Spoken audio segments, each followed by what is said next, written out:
things. First, I want to say thank you to the clerk and the treasurer for taking the lead on these amendments.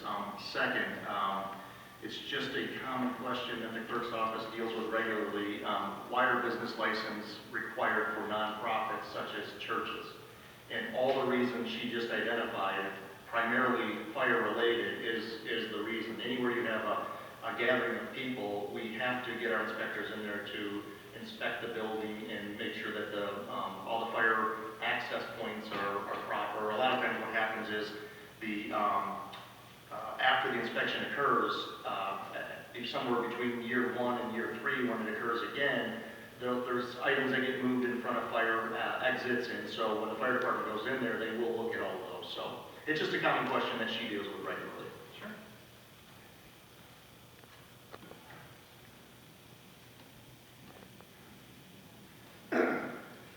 Yeah, Justin Wojdarski, 24900 Ross Road, Taylor, Michigan. So we're one of the nonprofits that actually went to court over this and won because it was not handled well. So we went to court and won. Because the way the treasurer handled the personal property taxes was, she made some mistakes. So what exactly are the amendments, and most importantly, are they going to eliminate our due process?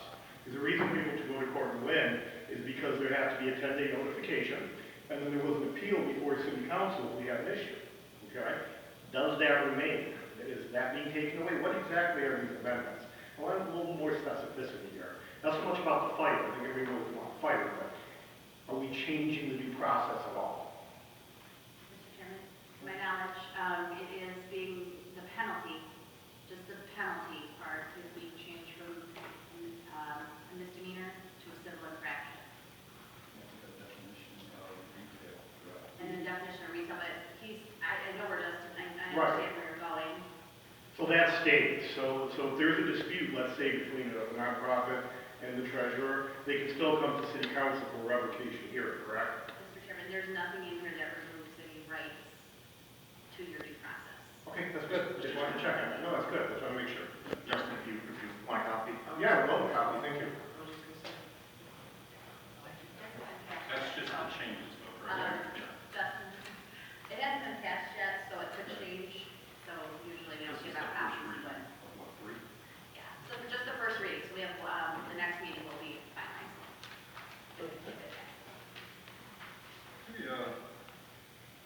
Any more discussion? All those in favor say yes? Yes. All opposed say no.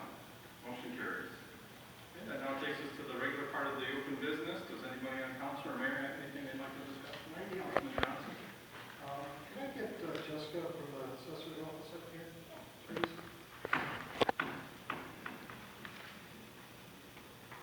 We've been having a lot of questions in the last few days about the tax bills that came out and the assessment. And could you just kind of explain taxable value and assessed value? I think a lot of people are confusing that. And also there seems to be a rash of assessments that seem to have gone down an awful lot for some reason. Do you have any explanation?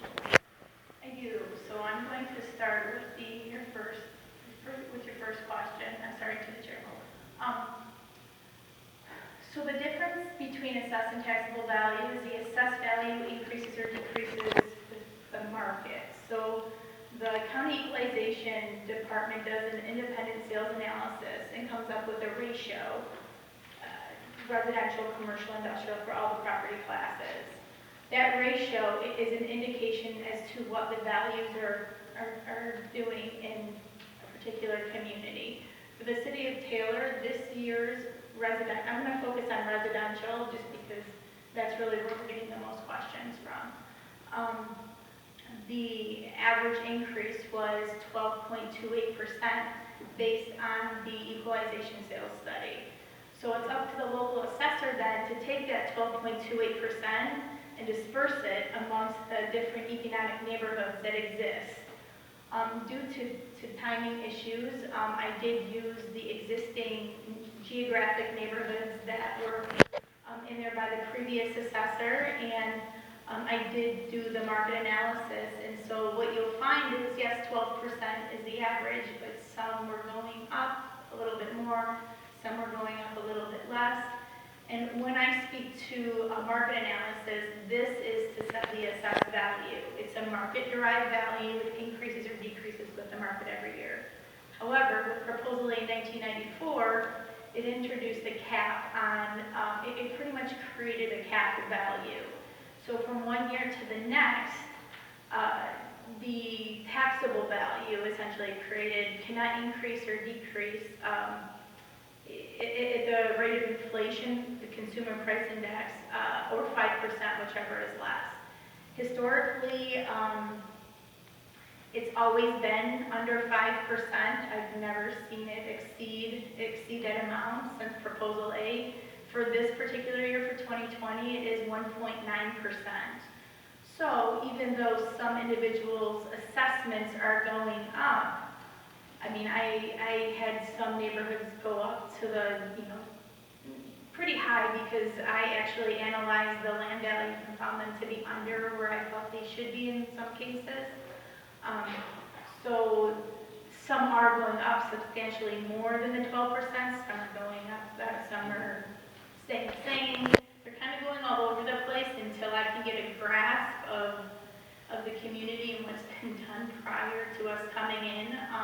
I feel that I did the best job that I was able to with my time constraints, and I do look forward to trying to clean it up more in the future. I do feel with what is there, I'm fairly confident that it's an accurate adjustments that are warranted. So when people see these adjustments, it isn't necessarily affecting their taxes because their taxable value is what taxes are based on. So the only taxpayers that are seeing the assessed value affect their taxes is if the value drops less than the 1.9%, or there's a property sale, that's the transfer that occurs in the prior year. So any homes that have sold, I'm sorry, I'm really going into this. So any homes that have sold in 2019 are seeing essentially, because it's been an appreciating market over the years, they're seeing a pop-up because the year after transfer of ownership in the state of Michigan, the uncapping occurs and the values pop up to wherever the market is. So we are, and that's actually the majority of the people that have appointments currently. I know notices were mailed out Friday. So did I do the first portion? I'm getting a lot of response about going down. Okay, so I wanted to start by explaining the assessed and taxable. So it came to my attention yesterday at the study session that and I know with social media, there has been some values that have decreased. And when I first seen it, this isn't abnormal to have these outliers that decrease. However, throughout the day today, I kept getting the same area coming in, people calling and complaining, and I did look at the data a little bit closer with what the market analysis was, and there is one particular area in the city that was there is a correction that needs to be made. It was decreased over 50%, which is not what it should have.